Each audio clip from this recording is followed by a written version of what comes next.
Everything is Coming Up Trump by Neil Patel on Townhall, February 7th, 2020.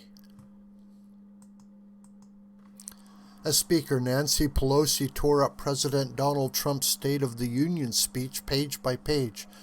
She put the finishing touches on one of the greatest political rehab jobs of all time. The Democrats have managed to turn Trump into a thoroughly sympathetic figure. From the start, Trump has not been treated like a normal president by people on either end of the political spectrum. On the left, Trump is viewed as a fascist, un-American monster, thoroughly unprepared for and undeserving of the highest office in our land.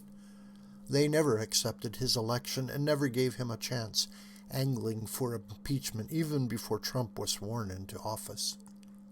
On the other side, for a big chunk of the American right, Trump is viewed more as a messianic figure than a politician.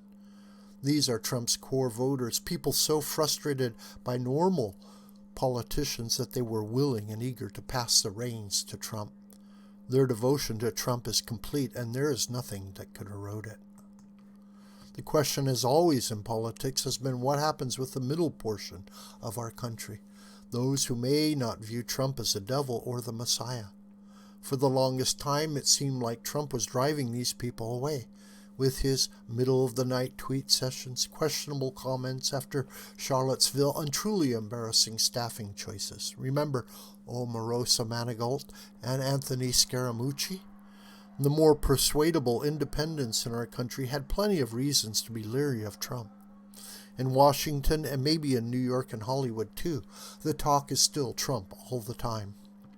The left has been clear that anyone even remotely friendly to Trump must be destroyed. Nobody likes it when America is torn apart. But if you get out and speak with people in the rest of America, what you hear is very different. They see Trump as a pretty normal president, and a pretty damn good one at that. They like how our economy is performing and give Trump's tax and regulatory policies a lot of credit for it. They see their 401k plans going up. New jobs are available, including manufacturing jobs. The U.S. is the world's premier energy producer. They believe Trump's trade deals represent the interests of average Americans, which is refreshing in a country dominated by policies pushed by the Fortune 500. They look at what's happening in Washington as noise from people too obsessed with politics. Things in their towns are going pretty well, and they don't seem super inclined to change things up right now. It's in this environment that the president came out and gave a highly normal, pretty moderate, and pretty effective speech last night. He's even started to look more presidential, or maybe we are just getting used to him. The Democrats keep screaming that Trump is a dangerous, racist lunatic, but then he gets on TV and sounds the exact opposite. The president honored numerous minority Americans. If anything, one of his strongest themes seems to be the push to bridge racial divides in our country. He honored one of the last Tuskegee Airmen. He supported historically black colleges, low-income opportunity zones, and school vouchers. He also pushed broadly popular policies like lowering prescription drug prices.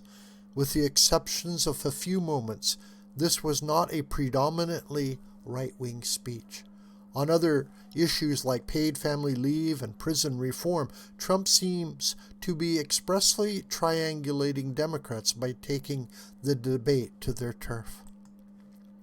After a speech that was generally unifying and positive, celebrating our great country, the last image voters were left with was an angry Pelosi slowly ripping apart each page of the president's speech. This sort of angry politics is sure to play great on CNN and The View, but it will lose the Democrats the next election.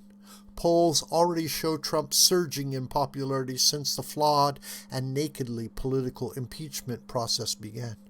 He's now been acquitted overwhelmingly, and to top it off, according to Gallup, Trump is now at 49% approval rating, his highest yet. On top of this, Senator Bernie Sanders, an avowed socialist who honeymooned in the Soviet Union, is shooting up to the top of the Democratic primary battle. Everything is literally coming up Trump. The activist wing of the Democratic Party hates Trump so much that they can't stop themselves from lashing out. What they've done, though, is take a pretty polarizing politician and make him more likable. Ironically, Pelosi and other party leaders knew this would happen. For years, Pelosi warned of the dangers of a partisan impeachment effort, yet eventually she acquiesced. Turns out she was right. Ripping up the speech like a child just makes Trump look like the adult in the room. For all his strengths in politics, that's one achievement Trump never could have reached on his own. This video is a production of the School of the White Crane. Hi, my name is John. Please subscribe to this YouTube channel, and please share this video with family and friends and on social media. May God richly bless you, my beloved.